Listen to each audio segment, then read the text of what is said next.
Eu tinha 10 anos quando meus pais me abandonaram na porta da casa da minha avó com apenas um. Voltamos já, mas eles nunca mais voltaram. Então, eu realmente não faço isso. Mas vou postar porque, sinceramente, sinto que estou enlouquecendo. Um pouco só de pensar em tudo isso de novo, e a forma como as pessoas agem como se estivesse tudo bem é bizarra pra mim. Então, sei lá, aqui está minha história, eu acho. Enfim, eu tinha 10 anos e lembro de um dia de verão. Tipo, o céu estava claro demais. Minha mãe estava agindo super animada. O que era estranho, porque ela geralmente não é esse tipo de mãe. Ela é mais do tipo quieta, mais irritadiça. Meu pai estava mais ou menos na mesma, fazendo piadas idiotas e me cutucando como se estivesse se esforçando demais. Estávamos indo para a casa da vovó e eles estavam com o rádio meio alto, o que eu lembro porque minha mãe ficava mandando meu pai abaixar e depois fazia isso ela mesma, como se tivesse que controlar tudo. Eu nem deveria estar na casa da vovó. Naquele dia foi aleatório. Lembro que estava com minha mochila, mas nada mais realmente. Só meu tablet, meu carregador e um moletom. Não tinha nenhuma das minhas coisas, tipo nem minha escova de dentes. Chegamos na casa da vovó e meu pai diz: "Vai na frente, a gente já entra." Eles entram depois de mim e a vovó já está na porta. Dava para perceber que ela não os esperava. Ou esperava, mas ainda era estranho para ela. De qualquer forma, eles mal dizem oi. Apenas dizem que voltam depois de resolver algumas coisas. E minha mãe fica lançando uns olhares para a vovó, e a vovó só dá de ombros para ela. Ninguém está realmente dizendo nada de verdade.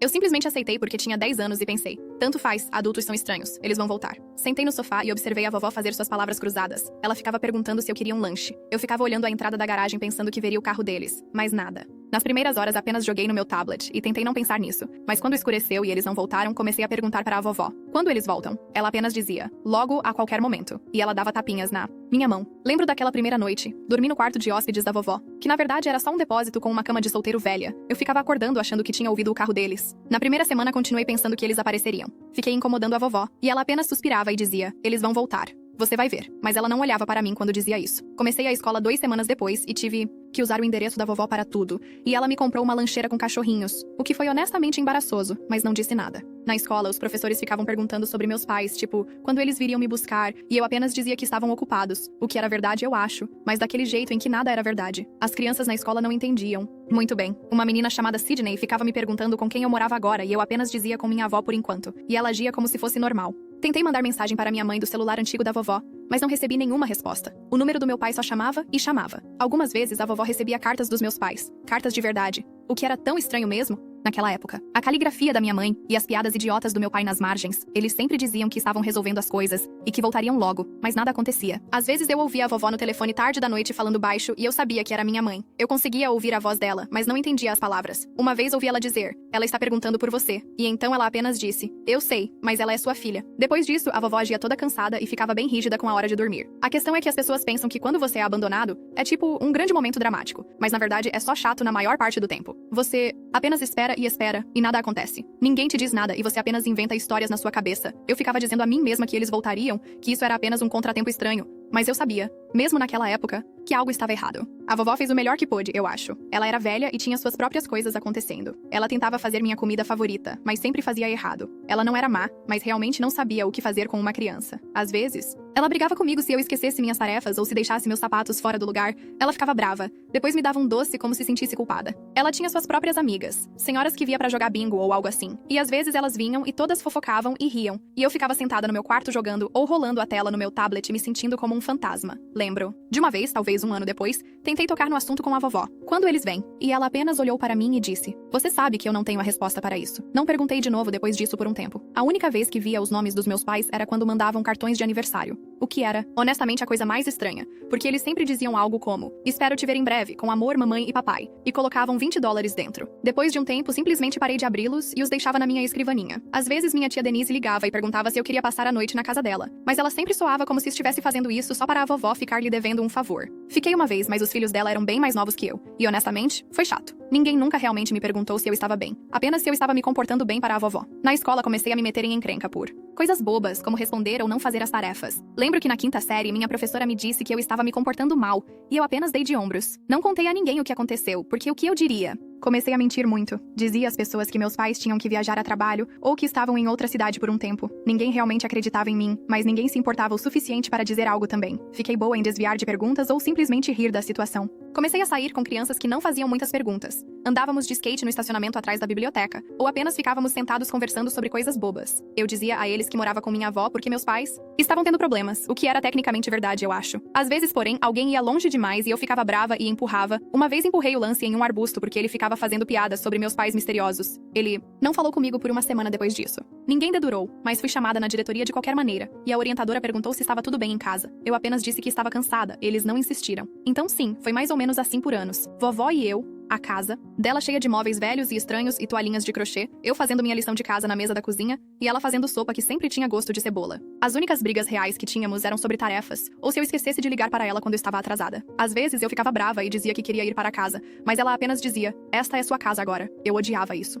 Comecei a passar mais tempo online, apenas rolando a tela sem pensar, assistindo a vídeos estúpidos e mandando mensagens para pessoas que mal conhecia. Acho que foi quando comecei a perceber que essa era apenas minha vida agora, que ninguém viria me buscar. Eu via meus amigos postarem fotos de família e isso me atingia. O quão estranha minha vida era comparada à deles. Tentei falar com a vovó sobre talvez ligar para meus pais, mas ela apenas balançava a cabeça e dizia, eles ligarão quando estiverem prontos. Como se tudo dependesse deles. Às vezes eu ficava tão brava que simplesmente saía para dar uma volta no quarteirão. Algumas vezes saí e não voltei até depois de escurecer. Vovó estaria esperando na porta de braços cruzados, e ela apenas dizia, você me assustou, e então voltava a assistir seus programas. Eu sabia que ela se importava, mas nunca disse isso em voz alta. Teve uma vez, quando eu tinha uns 12 anos, que minha mãe realmente ligou. Vovó me passou o telefone e minha mãe estava bem sem jeito, perguntando sobre a escola e depois dizendo que sentia minha falta. Eu apenas disse, ok, e então ela disse que me veria em breve, mas nunca viu. Depois disso, simplesmente parei de esperar qualquer coisa. Comecei a dizer às pessoas que meus pais se mudaram e não puderam me levar com eles. As pessoas acreditavam mais nisso do que na história do trabalho, eu acho. Então sim, foi assim que começou. As pessoas sempre agem como se houvesse um grande momento em que você percebe que foi abandonado, mas na verdade são apenas um monte de pequenas coisas, como não ter ninguém aparecendo na reunião de pais e mestres, ou nunca ser buscado depois do treino. Você simplesmente para de perguntar depois de um tempo. A última vez que perguntei à vovó quando eles voltariam, ela apenas olhou pra mim e disse, a qualquer dia agora. Mas ela nem tentou soar convincente. Acho que foi nesse dia que soube que ela estava mentindo e que ninguém estava vindo. Então, sei lá, essa é a parte 1, eu acho.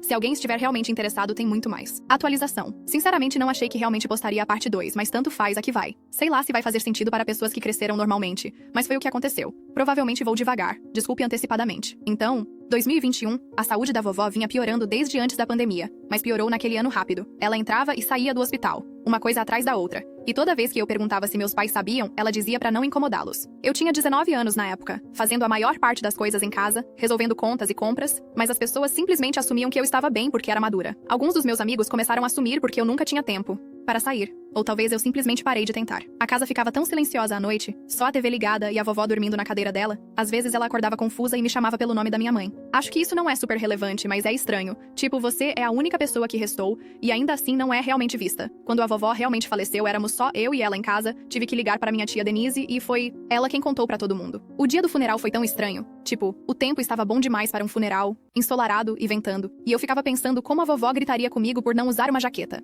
Eu estava com raiva de tudo, mas também anestesiada de um jeito que não faz sentido. Eu só queria que acabasse logo. Aqui é onde fica bizarro. Meus pais realmente apareceram. Eu não os via há anos. Eles nunca ligaram, nunca visitaram, apenas mandavam cartões de aniversário e às vezes uma mensagem tão genérica que poderia ter sido para qualquer um. Eu estava parada na frente da capelinha esperando as pessoas começarem a entrar, e eu olho para cima e minha mãe está lá. Ela parece quase a mesma, só mais velha e mais cansada. Meu pai está atrás dela carregando um monte de flores como se não soubesse o que mais fazer com as mãos. Ambos tentam agir casualmente, como se isso fosse apenas uma coisa normal de família. Minha mãe tenta me abraçar, de braços abertos, e eu dou um passo para trás. Ela para, e há um silêncio estranho. Meu pai meio que dá de ombros, tipo, o que você quer que a gente faça? Minha tia Denise está fuzilando eles com o olhar, mas não diz nada. Outros parentes estão sussurrando, provavelmente sobre como tudo aquilo é estranho. Minha prima Veta fica me perguntando se estou bem, mas é só aquela preocupação falsa, sabe? Como se ela quisesse saber da fofoca. Eu apenas digo que estou bem e vou verificar a mesa de comida. O enterro inteiro é um borrão. As pessoas se levantam e dizem coisas sobre a vovó, como ela era forte, o quanto amava sua família. Eu só estou pensando em como ela nunca realmente conseguiu descansar. Não com todas as coisas que meus pais jogaram em cima dela. Meus pais sentam no fundo sem falar com ninguém. Depois as pessoas estão socializando, comendo biscoitos, fazendo aquela coisa onde ninguém sabe o que dizer. Minha mãe tenta de novo, vindo até mim e colocando a mão no meu ombro. Eu apenas olho para ela e digo, por que você me abandonou? Ela não responde. Apenas olha para os sapatos. Meu pai diz algo sobre eles terem seus motivos, mas também não olha para mim. Acho que foi aqui que ficou confuso. Minha tia Denise começa tipo, vocês não têm o direito de aparecer assim depois de todos esses anos. E minha mãe tenta dizer que estava sempre pensando em mim, mas Denise apenas ri, claro que estava. Uma das parentes mais velhas, acho que o nome dela é Rita, intervém e diz, não é o momento. Minha mãe parece que vai chorar, mas honestamente, estou apenas irritada. Tudo fica mais alto. Meu pai tenta dizer que eles nunca quiseram que as coisas acabassem assim, mas então Denise está gritando que a vovó merecia coisa melhor. E minha mãe diz algo sobre como foi difícil pra eles, como se eles fossem as vítimas. Eu simplesmente me afasto, vou lá fora e fico perto do pequeno estacionamento, rolando a tela do meu celular sem nem ver a tela. Alguém bate a porta lá, dentro. Provavelmente a Denise. Ouço minha prima Veta chamando meu nome, mas ignoro. Ela me segue e pergunta se quero voltar, mas digo que preciso de ar. Algumas pessoas saem e tentam conversar, mas principalmente é aquele silêncio constrangedor. Meus pais eventualmente saem também, parados perto do carro deles como se não soubessem se deveriam ir embora ou não. Minha mãe fica olhando para mim como se estivesse esperando que eu fizesse algo. Finalmente ela vem até mim. Tenta mais. Uma vez me abraçar, eu dou um passo para trás de novo e ela parece magoada, mas não me importo. Meu pai diz: deveríamos conversar, você já tem idade suficiente. Eu apenas digo: conversar sobre o quê? Ele não responde, apenas olha para minha mãe, ela diz: nós fizemos o que achávamos que era melhor, não estávamos prontos, você estaria melhor com a vovó. Eu pergunto: como deixar sua filha é melhor para alguém? Ela não responde. Apenas enxuga os olhos e se afasta. As pessoas começam a ir embora se despedindo, me dando aqueles abraços estranhos onde você percebe que elas não querem se envolver. Denise me puxa de lado e diz que não preciso falar com eles se não quiser, que tenho o direito de estar brava. Ela diz que sempre achou errado o que eles fizeram, mas que ninguém queria transformar isso em um grande drama familiar. Eu apenas aceno. Não quero mais falar sobre isso. Depois que a maioria das pessoas foi embora, meus pais ainda estão parados perto do carro. Minha mãe finalmente entra e bate a porta. Meu pai fica ali por um segundo e depois entra também. Eles vão embora. Mais tarde, quando estou de volta, lá dentro arrumando as coisas, Veta está rolando o celular, me mostrando fotos que as pessoas postaram do funeral. Ela age como se fosse apenas mais um evento, como se não entendesse por que estou chateada. Eu digo a ela para parar, e ela apenas dá de ombros. Diz que está apenas tentando ajudar. Nos dias seguintes, as pessoas continuam mandando mensagens,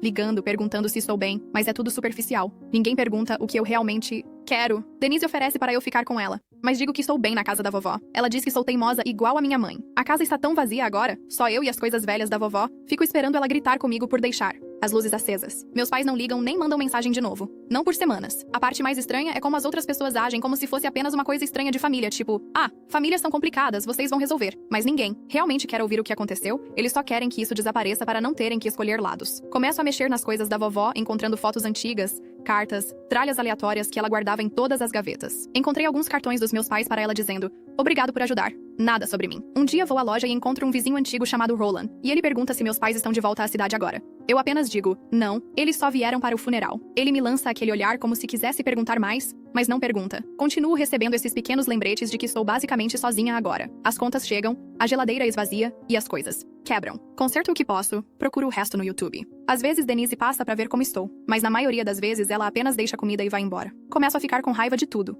não apenas dos meus pais, mas de todos que agiram como se isso estivesse bem. Começo a ser grossa com a Veta, ignorar ligações e pular chats em grupo. Meus pais não voltam, mas algumas semanas depois, recebo outra mensagem da minha mãe: podemos por favor conversar? Só uma vez. Eu apago. Então sim, foi assim o funeral. Todo mundo fingindo, mas nada realmente mudando. Se você ainda está lendo, acho que vai querer saber o que aconteceu quando tentaram falar comigo de novo. Isso é outra confusão. Postarei sobre isso se as pessoas se importarem, mas honestamente, estou apenas cansada. Atualização 2. Então sim, ainda sou eu, Elisa, e se você leu as 2 primeiras partes, provavelmente já sabe que não faço finais felizes ou algo assim. Então não espere nenhuma grande catarse aqui. Isso é apenas o que aconteceu. Confuso. Como é? Então, isso é 2022, um ano depois do funeral da vovó. A casa ainda cheira como ela às vezes, tipo talco e papel velho e sopa que cozinhou demais. Eu ainda estava morando lá porque, sei lá, pra onde mais eu iria. E sinceramente, toda essa coisa de ser adulta não era tão divertida ou libertadora quanto o TikTok faz parecer. Eu estava mal conseguindo me manter. Contas solitárias. Ainda, brigando com a Denise de vez em quando, ela age como se fosse minha mãe agora. Mas não de um jeito bom. Mas como: você está comendo o suficiente?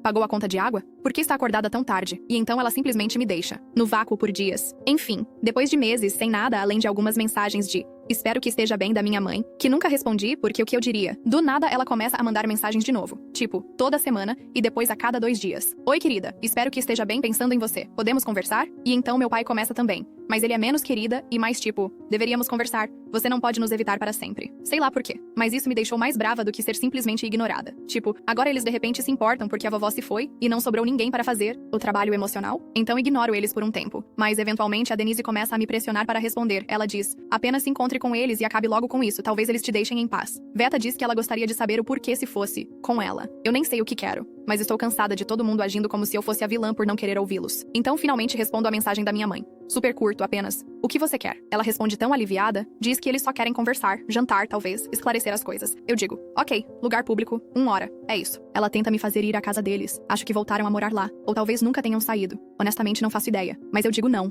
público ou nada. Então nos encontramos neste restaurante de rede muito sem graça do tipo, com cardápios plastificados e mesas pegajosas. Chego cedo porque sei que se atrasar, terei que entrar enquanto eles já estão me observando. Sento perto da janela rolando meu celular, apenas doom scrolling no Twitter, e então vejo o carro deles, chegando. Minha mãe sai primeiro, ela está arrumada apaixonada como se fosse algum grande evento. Meu pai está atrás dela vestindo uma camisa que juro que ele tem desde que eu era criança. Eles entram juntos, mas não próximos, sem mãos dadas nem nada. Eles me veem e acenam como se estivéssemos apenas colocando o papo em dia depois das férias, ou algo assim. Minha mãe tenta sorrir e senta ao meu lado, e meu pai do outro lado. Ela começa com: "Você parece tão crescida." Eu apenas aceno, porque o que devo dizer a isso? A garçonete se aproxima, peço café, meu pai pede apenas água, e minha mãe tenta me fazer pedir comida, mas digo que já comi. Ela parece ofendida por meio segundo. Depois sorri novamente. Então há essa conversa fiada dolorosamente estranha. Como está a casa? Como está a escola? Você está trabalhando? Como está a Denise? Dou apenas respostas curtas. Finalmente digo: "Por que estamos aqui?" O suspiro do meu pai diz que eles querem ser uma família novamente. Eu rio, o que talvez tenha sido maldoso, mas não pude evitar, digo: "Vocês estão cerca de uma década atrasados para isso." Minha mãe coloca a mão na minha e diz que cometeram erros,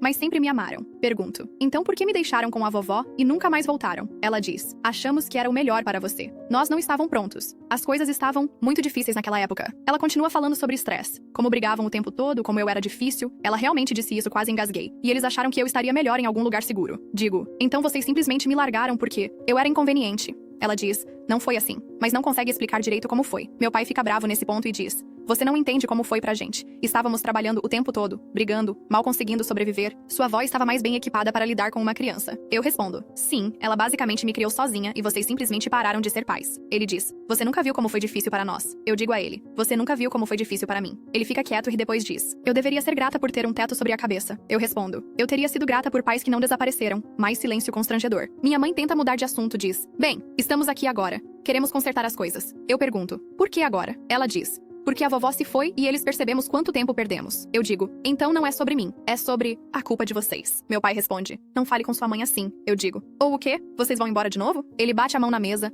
as pessoas estão olhando, a garçonete se aproxima e pergunta se está tudo bem. Minha mãe diz: "Estamos bem, apenas coisas de família." Meu pai parece querer gritar, mas não grita. Eu digo: "Não estou interessada em brincar de família feliz para o benefício de vocês." Minha mãe diz: "Você não quer dizer isso. Você está apenas com raiva." Eu respondo: "Eu quero dizer cada palavra." Ela tenta tocar meu braço, mas eu me afasto. Ela parece magoada, mas cansei de me sentir mal pelos sentimentos deles. Meu pai diz: "Você está sendo cruel." Eu respondo: "Estou sendo honesta." Finalmente, ele se levanta e diz: "Você vai se arrepender disso." Eu digo: "Talvez, mas não tanto quanto você deveria." E ele sai. Minha mãe fica sentada ali olhando pra mim como se eu fosse uma estranha. Ela diz: "Por favor, não podemos começar de novo?" Eu respondo: "Você não me quis quando eu era criança, por que me quer agora?" Ela diz: "As pessoas mudam." Eu falo: "Não o suficiente." Me levanto para ir embora. Ela agarra minha manga e eu me solto. Ela diz: "Não vá." Eu simplesmente saio. Enquanto estou saindo, a ouço chorando. Não sinto nada, apenas cansaço. Na semana seguinte, minha mãe envia essas longas mensagens sobre como ela sente muito, como gostaria que as coisas fossem diferentes e como ela só quer conversar. Meu pai envia uma que diz apenas: "Você partiu o coração da sua mãe." Bloqueio os números deles. Então eles começam a me mandar mensagens no Instagram, tipo: "Podemos, por favor, conversar só uma vez?" Não respondo. Veta vem aqui e diz que estou sendo muito dura. Eu respondo: "Talvez, mas é minha escolha." Ela diz: "Eles ainda são seus pais." Respondo: "E eu ainda sou filha deles." Mas isso não importou para eles por anos. Começo a ver pessoas do ensino médio de novo. Mas é estranho. Todos perguntam sobre meus pais porque todo mundo ouviu algo no funeral. Eu apenas digo: "Não, somos próximos." Algumas pessoas me olham como se eu estivesse fazendo algo errado, como se eu devesse ser a única a consertar isso. Começo a notar pequenas coisas, como as pessoas agem ao meu redor agora. Denise me trata mais como uma adulta, mas ainda reclama. Veta para de vir tanto, fico muito sozinha, mas não é a pior coisa. Me acostumo com o silêncio, a apenas lidar com as coisas sozinha. Ouço falar dos meus pais de novo. Desta vez uma carta de verdade pelo correio. A caligrafia da minha mãe diz que ela sente muito, diz que me ama e espera que eu ligue. Não respondo. Penso nisso, mas não respondo. Começo a fazer mais coisas por mim mesma, consertando a pia que vaza, aprendendo a fazer orçamento, cuidando da casa. Às vezes fico brava e bato as gavetas da cozinha, assim como a vovó costumava fazer. Às vezes grito com a Denise por mensagem, depois peço desculpas mais tarde. Às vezes apenas sento na varanda e rolo o TikTok por horas sem realmente ver nada. Então sim, essa foi a conversa da segunda chance. Não é exatamente uma atualização feliz, mas é o que é. Sei lá o que vem a seguir. Mas acho que essa é a parte 3. Se você quiser saber o que acontece depois, me avise, não tenho certeza se melhora, mas tanto faz. Atualização 3. Tudo bem, então, esta é provavelmente a última vez que postarei sobre toda essa bagunça. Pra ser honesta, nem tinha certeza se deveria, mas algumas pessoas me mandaram DM e disseram que ajudou. Então tanto faz, aqui vai. Então 2023 começa estranho, tipo, imaginei que depois que bloqueei meus pais e ignorei suas mensagens eles Eventualmente desistiriam e desapareceriam novamente. É nisso que eles são bons, certo? Não. Em vez disso, eles mudaram para todas as formas possíveis de me alcançar. DMs no Instagram, até um pedido de amizade no Facebook do meu pai, o que é tão bizarro porque ele odeia redes sociais e costumava reclamar sobre as crianças de hoje em dia grudadas em suas telas. As mensagens sempre dizem a mesma coisa. Podemos, por favor, conversar só uma vez? Às vezes é mais longo, como sua mãe sente tanto sua falta, ou lamentamos por tudo, mas principalmente apenas aquela linha curta e desesperada. A primeira vez que realmente vi minha mãe pessoalmente novamente depois do funeral foi por puro acidente. Eu estava no supermercado, capuz levantado,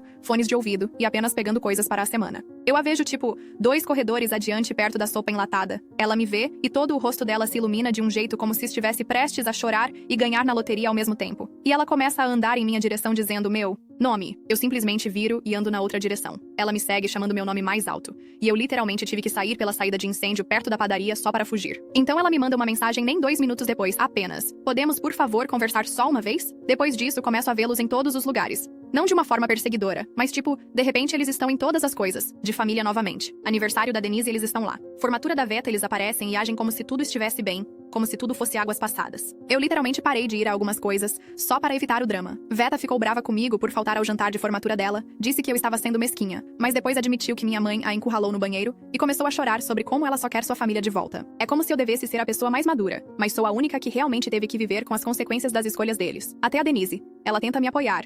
Diz que não devo nada a eles, mas posso dizer que ela está cansada de ficar no meio. O pior foi a Páscoa. Denise tentou fazer este grande almoço de família porque achou que talvez tempo suficiente tivesse passado e todo mundo seria civilizado. Ela ficava perguntando se eu viria. Disse que talvez as coisas pudessem ser, sei lá, não boas, mas pelo menos não um desastre total. Eu disse que iria se meus pais prometessem apenas me deixar em paz. Tipo, não tentem falar comigo, apenas ajam normalmente. Ela disse que diria a eles. Então eu vou, levo uma torta porque não sou um monstro. E Denise sempre diz que eu deveria levar algo. É estranho desde o segundo em que entro, meus pais estão na mesa e minha mãe está sorrindo demais. Meu pai se levanta como se achasse que deveria me abraçar. Eu apenas passo por eles e entrego a torta para Denise, que parece se arrepender de tudo. Veta tenta brincar sobre isso, dizendo, olha você sendo toda doméstica. Mas ninguém ri. Nós meio que conseguimos almoçar. Meu pai fica me olhando e minha mãe fica tentando entrar nas minhas conversas. Em um ponto, ela coloca a mão no meu braço e diz, podemos por favor apenas conversar? Só nós. Eu afasto meu braço e digo, hoje não, nem em qualquer outro dia na verdade. Meu pai diz, você está sendo egoísta. Eu respondo, aprendi com os melhores. Veta bufa, o que não ajuda. E minha mãe bate o garfo na mesa. Ela se levanta e diz, não aguento mais fazer isso. E sai da mesa. Meu pai a segue, mas não antes de me fuzilar com o olhar e murmurar algo sobre respeito. Denise fica em silêncio por um segundo. Depois apenas começa a limpar a mesa. Veta murmura, bem,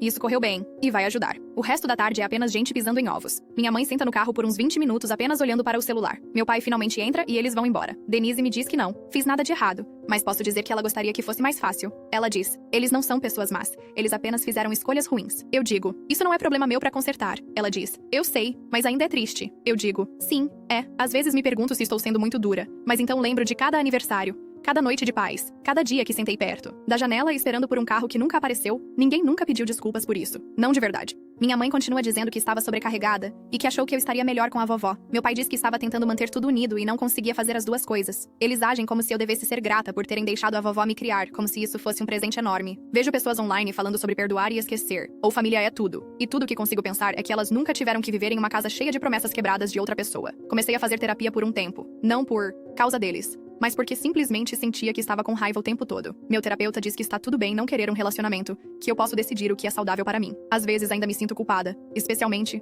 porque a vovó sempre quis que fizéssemos as pazes. Tenho arrumado a casa da vovó aos poucos, pintei a cozinha, troquei as cortinas velhas, me livrei de todas as bugigangas estranhas que a faziam parecer um museu. Não é muito, mas é meu, eu acho. Às vezes me pego dizendo coisas do jeito que ela costumava dizer, gritando comigo mesma por deixar as luzes acesas ou deixar a torneira pingando. Gostaria que ela estivesse aqui, ela não era perfeita, mas nunca fingiu ser algo que não era. Às vezes Veta vem aqui e comemos porcarias e assistimos a filmes bobos e não falamos sobre família. Às vezes Denise deixa compras e reclama do meu gramado. Mas tudo bem, sei que ela tem boas intenções. Meus pais ainda estão por perto, mas menos agora. Eles ainda mandam a mesma mensagem a cada 2 meses. Às vezes minha mãe deixa uma mensagem de voz e eu nem ouço. Mês passado meu pai mandou uma carta. Ele escreveu que eles estão envelhecendo, que querem me conhecer e que ninguém é perfeito. Ele disse, você só tem uma família. Quase respondi, mas eu não tive. Sei que as pessoas esperam algum final arrumado, tipo, eu os perdoei e agora somos próximos. Ou, eu os cortei para sempre e agora estou prosperando. Não é assim, é apenas quieto. Eu acordo, trabalho, pago contas e saio com pessoas que entendem. Às vezes penso em responder, mas ainda não o fiz. Talvez um dia eu faça, talvez não. Então é isso, não é realmente um final, mas é real. Obrigada se você leu tudo isso. Sei lá se ajuda alguém, mas pelo menos não está mais só na minha cabeça. E para todo mundo que fica perguntando por que não apenas encontrar, por que não dar outra chance, por que não pelo menos ouvi-los, mais uma vez, aqui está a verdadeira razão. E talvez faça sentido. Talvez não. Não é só que eles me deixaram, ou que perderam aniversários ou coisas da escola, ou todas as pequenas coisas que todo mundo considera normais. É que quando voltaram, eles ainda fizeram tudo ser sobre eles. Tipo, toda vez são eles pedindo perdão para que possam se sentir melhor sobre si mesmos. Nenhuma vez eles realmente perguntaram pelo que passei, ou mesmo apenas disseram: sinto muito por ter te machucado, diga-me o que você precisa. Eles falam sobre estarem sobrecarregados, sobre estresse e sobre como foi difícil para eles, mas ninguém os forçou a ir embora. E eles nunca tentaram voltar de verdade até a vovó morrer. E eu ser a única pessoa que restou. Não quero pessoas na minha vida que só me querem quando é conveniente, ou quando estão sozinhas, ou porque isso as faz sentir menos culpadas. Quero pessoas que realmente me veem, que se importam com o que eu quero, que não tentam virar tudo para que eu seja a única que tem que consertar as coisas. Eles tiveram anos para entrar em contato, para aparecer, para consertar, e não o fizeram. E agora eles só querem que eu deixe pra lá porque é mais fácil para eles. Não estou interessada em ser a segunda opção de alguém, ou o arco de redenção deles, ou a equipe de limpeza emocional deles. Se eles algum dia realmente se importassem com como suas escolhas me afetaram, se eles alguma vez ouvissem sem fazer tudo sobre a própria dor deles, talvez as coisas pudessem ser diferentes. Mas não foram. E honestamente, não acho que serão. Então sim, é por isso. Não por despeito. Não porque quero vingança. Apenas porque finalmente posso escolher quem tem acesso a mim. E agora eles não merecem. Talvez isso mude algum dia, sei lá. Mas por enquanto estou bem com minha decisão.